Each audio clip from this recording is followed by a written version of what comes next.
Saudara kasih Tuhan, selamat pagi. Selamat berjumpa kembali dalam program Sarapan Rohani Jemaat Galangning yang Abian Base. Hari ini Sabtu 7 Januari 2023. Sebelum kita bersama-sama akan beraktivitas dan melakukan kegiatan kita sehari ini, baiklah kita akan mendasari kehidupan kita dengan bersama-sama membaca, merenungkan firman Tuhan. Namun sebelumnya mari kita berdoa. Bapa dalam surga, kami bersyukur pada pagi hari ini Tuhan telah menyertai, melindungi kami sehingga kami boleh bangun dalam keadaan selamat. Tuhan, kami rindu Engkau menyertai kami dalam kehidupan kami sehari ini Tuhan. Tetapi sebelum itu kami mau mendengar dan merenungkan firman-Mu pada pagi hari ini Tuhan.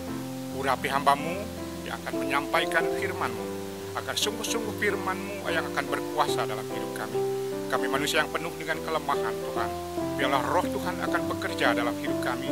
Dan sungguh-sungguh kami boleh bukan hanya membaca, merenungkan firman-Mu, tetapi kami boleh melakukannya di dalam kehidupan kami. Terpujilah nama-Mu Tuhan, di dalam Yesus Kristus firman Allah yang hidup itu kami berdoa. Amin. Renungan kita pada pagi hari ini terambil dari dua bagian bacaan.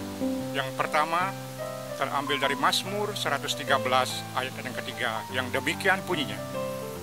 Dari terbitnya sampai kepada terbenamnya matahari, terpujilah nama Tuhan.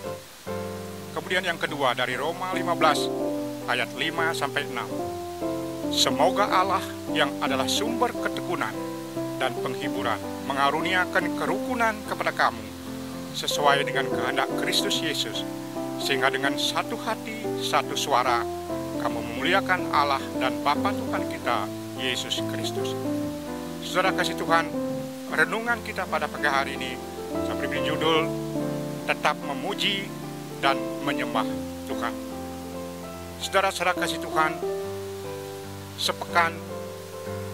hampir sepekan ini kita sudah memasuki di dalam tahun 2023. Ada banyak prediksi atau yang menganggarkan bahwa tahun 2003 adalah tahun yang sangat sulit, atau ada inflasi. Demikian juga ada banyak ketakutan yang mungkin terjadi dalam kehidupan kita kalau kita melihat sesuatu yang negatif dalam kehidupan kita. Tetapi bagaimana sebagai anak-anak Tuhan yang harus menyikapi di tahun 2023? Inilah kita akan belajar daripada pemazmur Daud. Kalau kita melihat sesungguhnya secara jasmani, kalau kita melihat Daud adalah memiliki segala-galanya. Daud adalah memiliki harta, kedudukan, dan jabatan yang luar biasa. Tetapi saudara-saudara Tuhan, dia merasakan itu semua tidak ada artinya di hadapan Tuhan. Dia merasakan rendah di hadapan Tuhan. Apa yang dimiliki semuanya itu adalah tidak berharga di hadapan Tuhan. Tetapi Tuhanlah yang telah memberikan semuanya itu. Itu baginya kita melihat apa yang kita dapat lihat daripada Daud ini. Daud merasakan ketika dia melihat semua itu datang dari Tuhan, disitulah dia mengagungkan Tuhan. Tidak ada apa-apanya dalam hidup ini. Dia mau merendahkan diri di hadapan Tuhan, maka dia bisa memuji Tuhan di dalam setiap waktu. Maka dalam firman-Nya dikatakan dari terbit sampai kepada terbenamnya matahari, terpujilah nama Tuhan. Dia menyadari sendiri, justru dalam kelemahan itulah, di dalam kerendahan hati itulah, dia melihat kuasa Tuhan yang luar biasa di dalam hidup kita.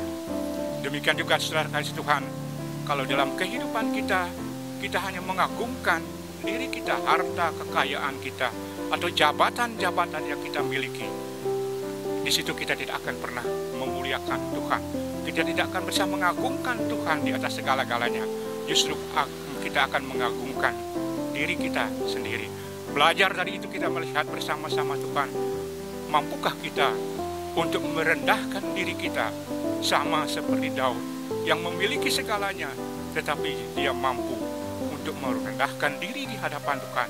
Maka dia setiap saat bisa memuji dan memuliakan Tuhan, karena Tuhanlah segala-galanya dalam hidup ini. Dan kita tidak ada apa-apanya dalam hidup ini hanya Tuhanlah segala-galanya dalam hidup ini. Demikian juga kalau kita melihat di dalam kehidupan bersama, dalam persekutuan, bagaimana kita memuji Tuhan. Kita akan belajar daripada Paulus kepada jemaat di Roma. Dalam Roma 15 ayat 5 sampai 6 dikatakan, semoga Allah yang adalah sumber ketekunan dan penghiburan mengaruniakan kerukunan kepada kamu sesuai dengan kehendak Kristus Yesus, sehingga dengan satu hati dan satu suara kamu memuliakan Allah dan Bapa Tuhan kita Yesus Kristus. Nah, saudara kasih Tuhan, dalam kehidupan bersama, di dalam kita bersama-sama memuliakan Allah, Paulus menyadari bahwa jemaat di Roma adalah jemaat yang beraneka ragam dalam adat istiadat yang berbeda. Tetapi Paulus mengajarkan bagaimana dia tahu untuk menghargai satu dengan yang lain. Nah, saudara kasih Tuhan, kalau saya gambarkan dalam kehidupan ini adalah suatu kori. Ada yang bisa suara satu, ada suara dua, suara tiga, dan suara empat. Kalau suara-suara itu dipadukan satu dengan yang lain, akan menjadi suatu pujian yang indah untuk Tuhan. Tetapi kalau masing-masing suara atau mengagungkan diri sendiri, wah saya lebih baik dari suara satu, dua, suara tiga, dan sebagainya. Disitulah akan tidak terjadi pujian yang indah, pujian yang tidak menyenangkan, bahkan mungkin sering dikatakan seperti bero, saudara. Tetapi kalau kita bersama-sama bisa menyatukan suara satu, suara dua, suara tiga, dan suara empat, akan menjadi suatu pujian yang indah untuk kemuliaan Tuhan. Itulah Paulus mengajarkan kepada jemaat di Roma untuk selalu melihat bahwa perbedaan yang ada di dalam kehidupan jemaat masing-masing, ada suatu perbedaan yang harus dihargai satu dengan yang lain. Kita harus menghormati satu dengan yang lain. Kalau kita bisa saling menghargai satu dengan yang lain, disitulah akan terjadi pujian yang indah untuk kemuliaan nama Tuhan. Sehingga ada suatu hari dikatakan sehingga dengan satu hati dan satu suara kamu memuliakan.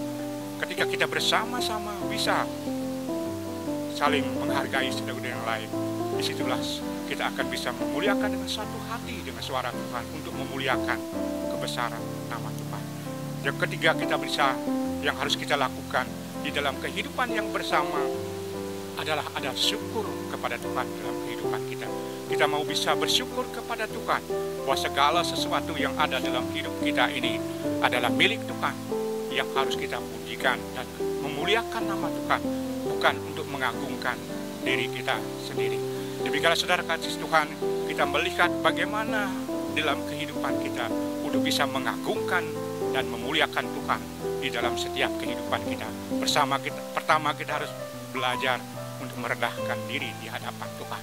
Kemudian yang kedua, kita harus menghargai satu dengan yang lain untuk bisa saling menopang atau saling menghargai satu dengan lain.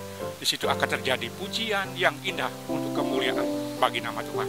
Dan yang ketiga adalah bersyukurlah kepada Tuhan bahwa semua itu adalah milik Tuhan yang dipercayakan bagi kita untuk menyenangkan hati Tuhan. Itulah Pak Tuhan mengajarkan di dalam tahun 2023 ini bersama-sama. Jika kita bertagu dalam kehidupan ini, Tuhan, kalau kita bisa merendahkan diri di hadapan Tuhan dan mengagungkan Tuhan dan bersatu dengan yang lain, dengan jemaat dalam kehidupan kita berjemaat, disitulah kita akan memuliakan Tuhan dalam setiap kehidupan kita. Amin. Mari kita bersama-sama berdoa. Bapa dalam surga, terima kasih kami boleh belajar sedikit dari firman-Mu malam hari ini. Ajar kami untuk bisa merendahkan diri kami di hadapan Tuhan, sehingga kami boleh melihat kemuliaan Tuhan yang sejati dalam hidup kami. Sehingga kami tidak pernah takut dalam menghadapi situasi apapun, karena Engkau segala-galanya akan memberikan dalam kehidupan kami. Terpujilah nama-Mu Tuhan, biarlah firman ini selalu menjadi kekuatan bagi kami, untuk kami selalu bersyukur di dalam kehidupan kami. Terpujilah nama-Mu, di dalam nama Yesus Kristus Allah yang hidup itu kami berdoa. Amin. Demikian renungan kita pada pagi hari ini. Selamat pagi, selamat beraktivitas. Tuhan Yesus memberkati kita sekalian.